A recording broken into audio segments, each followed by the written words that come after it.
Halo historian, Assalamualaikum warahmatullahi wabarakatuh. Yuk belajar sejarah.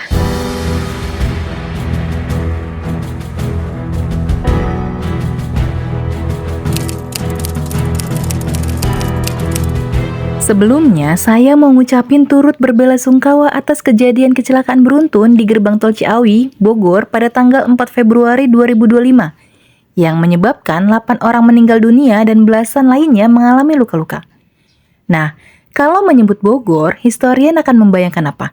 Kota hujan, Istana Presiden Bogor, Kebun Raya Bogor, Taman Safari, atau yang suka healing menikmati pemandangan alam dengan kebun teh biasanya akan mengunjungi puncak yang terkenal dengan macet panjangnya ketika musim libur. Tapi historian tahu nggak? Kalau Bogor yang sekarang menjadi kota dan kabupaten di Jawa Barat ini mempunyai sejarah yang panjang, bahkan dimulai saat zaman kerajaan. Mau tahu lebih lanjut? Yuk tonton video ini sampai selesai. Tapi sebelum itu, buat yang belum subscribe, jangan lupa subscribe dan share video ini ke teman-teman kalian.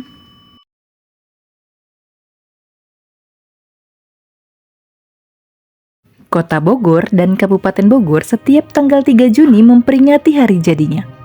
Penetapan tanggal ini berdasarkan tanggal penobatan Prabu Siliwangi sebagai Raja Susuhunan Pajajaran di Pakuan tanggal 3 Juni 1482.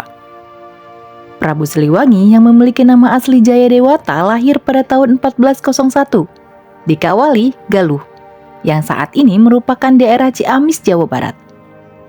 Prabu Siliwangi adalah anak dari Prabu Dewa Niskala dan merupakan cucu dari Raja Niskala Wastukencana, pemimpin kerajaan Sunda Galuh pada tahun 1348 sampai 1475 Masehi.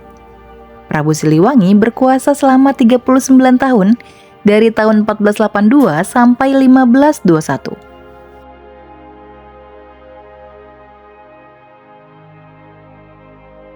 Terdapat beberapa versi asal-usul nama Bogor. Versi pertama, menurut laman resmi Kabupaten Bogor, kata Bogor berasal dari kata Buitenzoch, yang merupakan nama resmi dari pemerintah Hindia Belanda.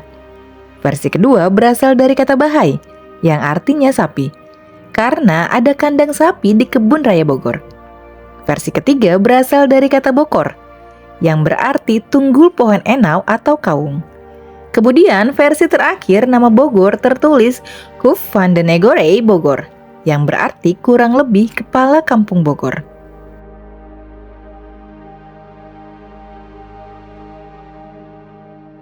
Kejayaan Kerajaan Pajajaran berakhir ketika Kerajaan Banten merebut kekuasaan pada tahun 1579. Kedatangan Banten membuat kerajaan hancur dan tersisa reruntuhan. Selain itu, terjadi pengusiran penduduk Kerajaan Pajajaran. Pada tahun 1705, setelah perjanjian dengan Mataram, wilayah Kerajaan Pajajaran menjadi bagian dari kekuasaan VOC. Pada tahun 1745 terjadi penggabungan distrik-distrik di Kabupaten Kampung Baru, di mana 9 kampung bergabung di bawah kepala kampung baru yang bergelar Demang, membentuk Kabupaten Bogor atau Afdeling Buitenzoch. Bogor mengalami perkembangan pesat ketika Gubernur Jenderal Baron van Imhoff mendirikan Istana Bogor. Kemudian, Dewan Direksi VOC di Amsterdam, Belanda, membuat keputusan yaitu tanah di sekitar Buitenzoch dinyatakan sebagai eigendom atas usul Gubernur Imhoff. Adapun wilayah yang dimaksud yaitu Puncak Gunung Gede, Puncak, Talaga Warna, Megamendung, Ciliwung, Muara Cihideng, hingga Puncak Gunung Salak dan Gunung Gede. Pada tahun 1754, Bupati Kampung Baru meminta izin untuk menyewa tanah di Sukahati. Kemudian pada tahun 1760-an, pemerintahan juga pindah ke Sukahati. Ketika pemerintah Hindia Belanda mengambil alih Jawa Barat, pada tahun 1808 wilayah tersebut dibagi menjadi Jakarta dan Jakartrase, Preanger, Regenshappen, serta Kesultanan Cirebon dan Cirebonse, Preanger, Regenshappen. Pada masa pemerintahan Gubernur Jenderal Herman Willem Daendels, dibangun Jalan Anyer Panarukan yang melewati Bogor dengan nama Grote Postweg, yang bertujuan untuk mempercepat gerakan tentara dan mengangkut hasil bumi. Pada masa pemerintahan Gubernur Jenderal Sir Thomas Stamford Raffles pada tanggal 18 Mei 1817, atas prakarsa Profesor Rainward dilakukan peresmian pembangunan Kebun Raya Bogor yang terletak di belakang Istana Bogor. Pada tahun 1871, ibu kota Kabupaten Bogor memiliki batas wilayah. Sebelah utara dari Pilar sampai ke Jembatan Cipakancilan, sebelah barat dari Jembatan Cipakancilan hingga jembatan di Jalan Kecil Batu Tulis.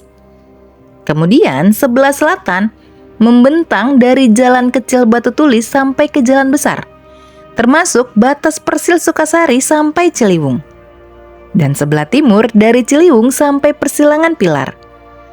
Pada tahun 1871 sampai 1873, Nederlandse Indische Spoorwegmaatschappij atau NISM membangun jalur kereta api yang menghubungkan Batavia dengan Buitenzorg.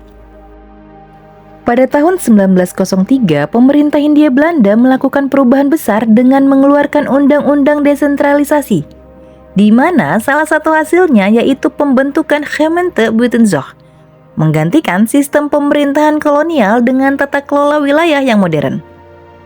Pada tahun 1905 dibentuk Provinsi Jawa Barat yang terdiri atas 5 karesidenan, 18 kabupaten dan kota praja atau Stadsgemeente, di mana Buitenzorg adalah salah satu kabupatennya.